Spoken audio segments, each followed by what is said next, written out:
ibintu byinshi mu gitaramo cyabaye cya The Ben muri mu bihe byashize muri Uganda. Miliyoni zigera kuri 80 na zingaye zirenga nizo zimaze gukoreshwa muri video ya Bruce Melody ndetse na Diamond Platinum. Ngaramubwiye iti ngo ariko ngo warubizi neza ko ngo kuzabana ngo na Papa Sava. Ese rero zo muri filime ziza mu buzima busanzwe gute? Ako wasanga wenda ari nabyo buri wasanga ari gahunda.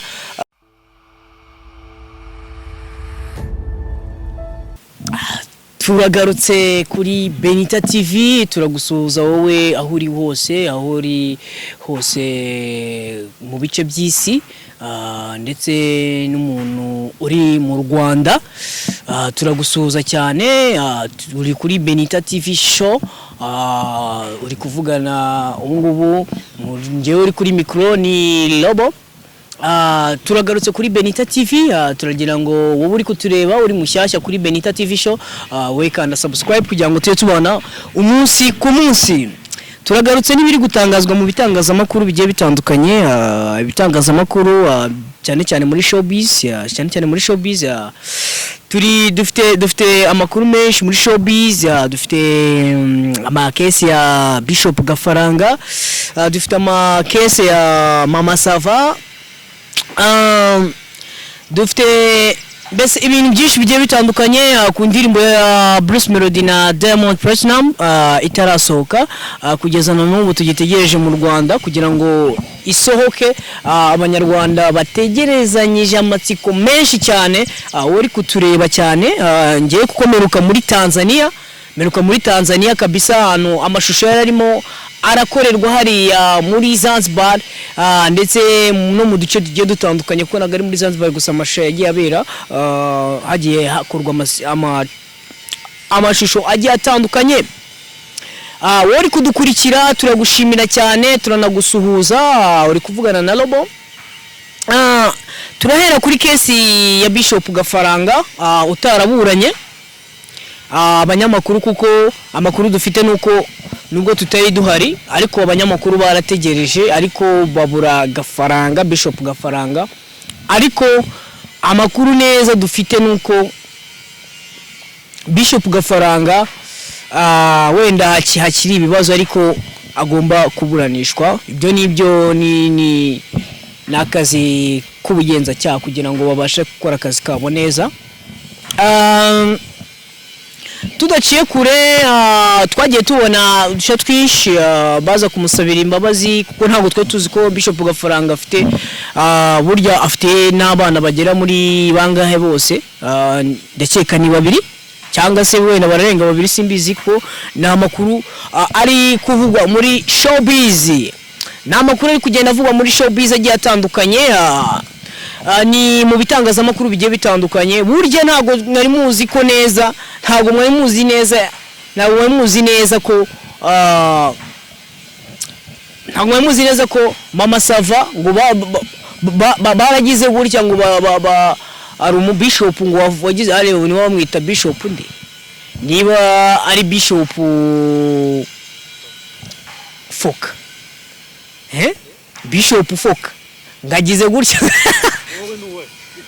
gutya ngaramufashe miliyoni zigera kuri 80 na zingaye zirenga nizo zimaze gukoreshwa muri video ya Bruce Melody ndetse na Diamond Platinum. Ni indirimbo dutegereje cyane pam kabisa, kumucanga kabisa ku buryo ewana tuzayibona tukabona ari sawa cyane, cyangwa se wenda tukabona hari itandukaniro iri kumwe, hari difference ya why na n'indirimbo ya Bruce Melody. Ese difference ya why n'indirimbo ya Bruce Melody itandukaniro ni irihe? Ese tuzabona miyo izihe advertisement zo kugira ngo tumenye neza niba indirimbo ya Diamond Platinum na The Ben ndetse n'indirimbo izo korabe ebyiri, kuko Diamond Platinum n'umuhanzi utajya kabisa, utajya ukora video mbi hano muri East Africa ndetse no muri Africa.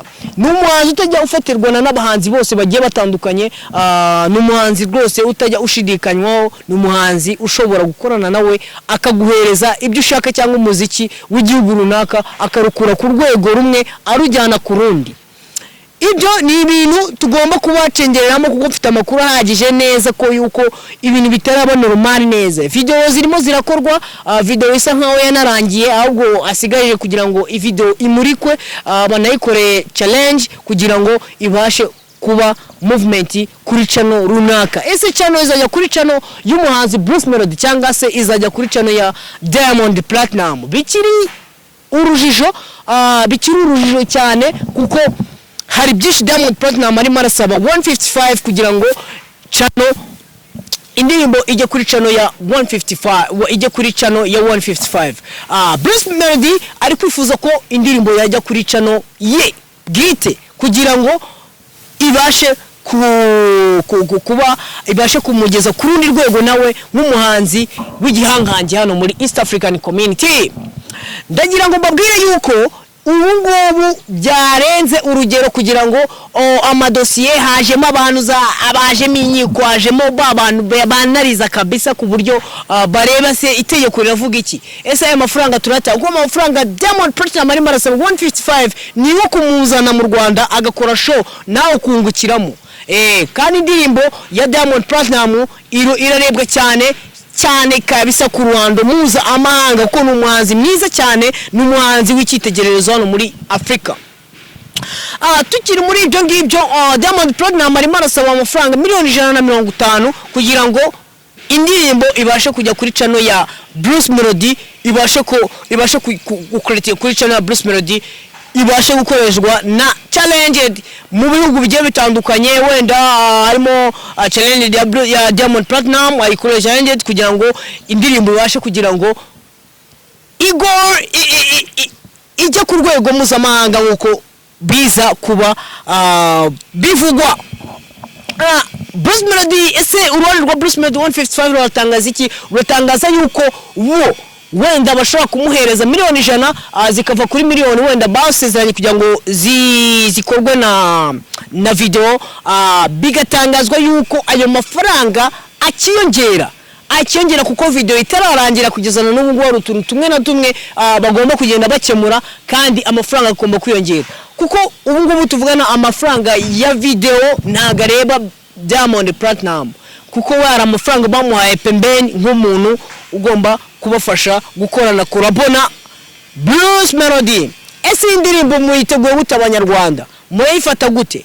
Murayitegereje aya matsiko kugira ngo turebe iyi ndirimbo yatwaye akayabo k'amafaranga angana gutya? Aya mafaranga yagakwiye kujya mu bahanzi batoya akazamura abahanzi batoya. Ese uyu mukire Coach Kaheri watangaje yuko ashobora kuba ashaka kuva mu muziki nyarwanda n'aya mafaranga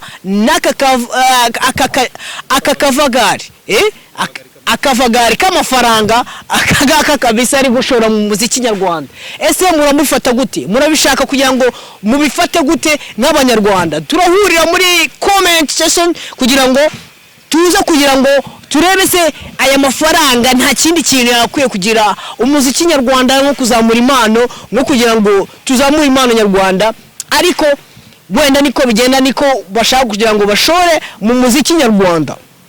Uyu muziki nyarwanda ufite uracyafitemo urimo urazamuka ku rwego rwiza, bamwe abahanzi bamwe na bamwe bagenda bazamuka, ariko bamwe bagifite ikibazo cyuko batikamirwa wenda navuga uti batikamirwa n'abandi, wenda itangazamakuru kandi dufite impano nyinshi hano mu Rwanda zigiye zitandukanye.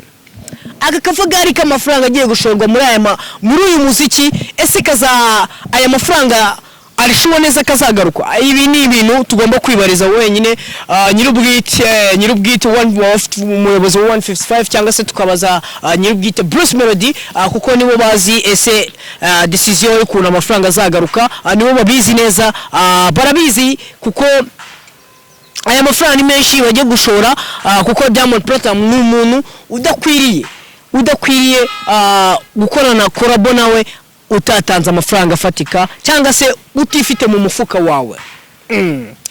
Turicyo ufite yandi makuru agiye atandukanye ku makuru ya Mama Sava ufitanye ikibazo ni Mama Sava ufitanye ikibazo mu Bishop runaka arazwi niba ari iki mazina ameze gutyo, ariko bafitanye ikibazo cyuko ngo hari amavideo hamwe namwe bagenda bapfa. ibyo ni ibintu tugomba kugira ngo tubazanire tubatumire abantu umwe muri abo aza bisobanura hano kuri Benita TV show. Kuko ntabwo tushobora kubahereza amakuru y'ibihuha ngo iki wapi, no, tugomba kubahereza amakuru afatika afite facts zifatika nko muri showbiz. Twari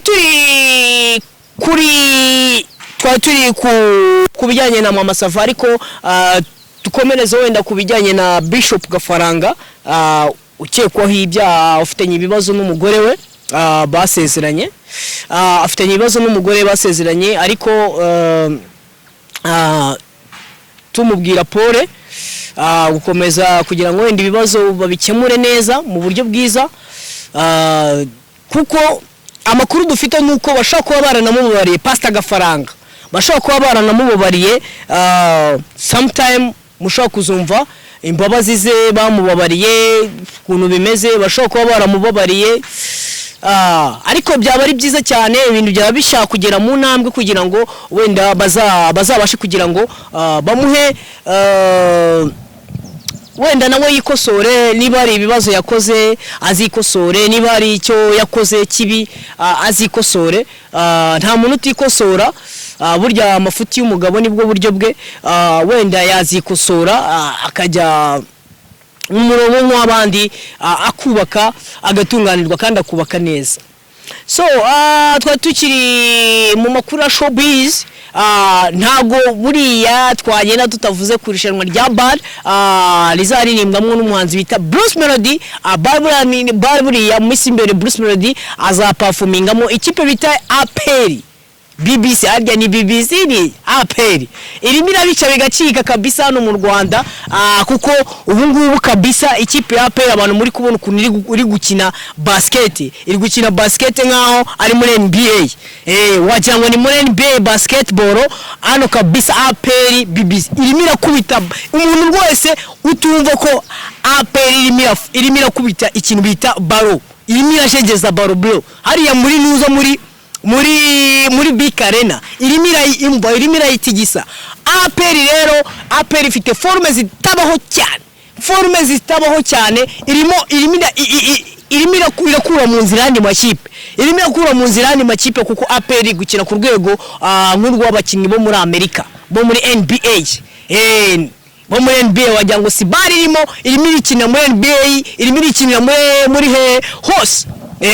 Kuko APR ubu ngubu forme ifite irimo irakina ikintu bita basketball itabaho, kuko irimo iratera amapaniye atatu gusa, ikubita amapaniye atatu gusa niyo iri gutera, atatu gusa, amacenga menshi cyane. Wowe wagiye muri Big Arena, ni wowe muntu warebye match ya APR, ni wowe muntu muntu wishimye APR. Banza wandike commentaire, andika commentaire, ubundi tubane tuvugane muri commentaire, umbwira ukuntu APR uri kuyishimira muri nomisi, kuko APR irakora ibintu nibitangaza gusa, kuko twagiye tubona abastari bagiye batandukanye baza muri Big Arena, baza kureba abajuri kizigenza, baza kureba n'abastari bagiye batandukanye bazaririmba no muri BAL, nk'abastari nk'aba Aranwezi bose bagiye batandukanye n'aba Junity Zigenza, abandi bose urabizi ko bagenda bafata impano buri gice cy'umukino bagaperformingira muri nuza bari abahanzi bagiye bakomakomeye hano mu Rwanda bafite amazina agiye akomeye nk'aba Kensol. Abo bahanzi rero bagasusurutsa abantu, ariko twagiye tubona itandukaniro muri BAL, kuko basket kabisa bayahindurwe kabisa, ubona ko kabisa ibintu biba biteguye neza, ibintu bimeze neza cyane, ubona ko kabisa amakipe yaje yakiriwe neza hano mu Rwanda, ameze neza. Ariko ikipe bita APR yo ni urundi rwego, yaje ishaka gutwara BAL, kuko ubundi iri rushanwa rigomba gutwarwa n'ikipe yo mu Rwanda ariyo APR. Sinzi niba wimakanya, jya muri commentaire umbwire ikindi kintu navuga muri gahunda ya showbiz hano mu Rwanda. mu bitangazamakuru bigiye bitandukanye murabizi ko hagenda havugwamo ibintu byinshi, ibintu bigiye bitandukanye, amakimbirane mu bantu, ibintu bigiye bitandukanye, amatiku, ibintu nk'ibyo ariko amatiku yo ntago yabura. Twagiye twumva ni igitaramo cyabaye kuwa gatanu cyangwa kuwa gatanu gutyo, igitaramo cyabaye cyiza cyane, ku bwanjye cyabaye cyiza cyane, cyashimishije abagande, gishimisha n'abanyarwanda bo muri Uganda. Ni igitaramo cyashimishije buri umwe, kiri ku rwego rwiza, kiri ku rwego rwambaye kabisa, ubona ko cyari giteguye neza cyane. Abanyarwanda uko bakibonye bitandukanye nuko bagitekerezaga, cyari igitaramo cyiza cyane, aho twabonye ba Kevin Kade, ba Element, ba The Ben, bagiteguye neza cyane, cyari kirimo abantu benshi cyane. Ni igitaramo cyabereye muri Serena muri Uganda. Ni igitaramo abantu benshi cyane bagiye, arabo amakuru nigeze numva ngo igitaramo ngo cyari kibishye, ngo cyari kimeze nabi, ngo cyarapfuye, ngo nago uko twayitekaga ariko cyari kimeze. No, ngiye nari mibere iki gitaramo cyari kimeze neza. Ni igitaramo kimeze neza cyane, kirimo abantu gose kirimo abantu benshi cyane bagiye batandukanye mu ngeri zitandukanye kabisa. Nubwo cyari gihenze, cyari kiri ku rwego ruri hejuru cyane. Kimira The Band rwose utegura ibintu bye, tutibagiwe n'igitaramo geze gutegura muri arena. Muri arena kabisa, ubona ko kabisa ibintu byari bimeze neza cyane, bitunganyije neza cyane. Wowe udukurikirana, wowe uri mu mahanga, wowe uri mu Rwanda, wowe uri mu Burundi, wowe uri muri Kenya, wowe uri muri Tanzania, uri za Kongo hose, wowe kabisa turagusuhuje. Tuguhaye ikaze kuri Benita TV Show. Wakana subscribe tukaya tubana umunsi ku munsi kugira ngo tujye tubana buri gihe, tuguheza amakuru atari ivumbi, rya vumbi ewana kabisa riba ryavuyeho, tuba twarikorobye. Tudahwema no kugira ngo tubabere ahantu ibintu biba byabereye. Tubaye amakuru agiye atandukanye, mwebwe nimukadukuraho cyangwa mudukureho amaboko. Turi kumwe, mwari muri kumwe na Lobo. Umunsi mwiza kandi Imana ize kubarinda, amen.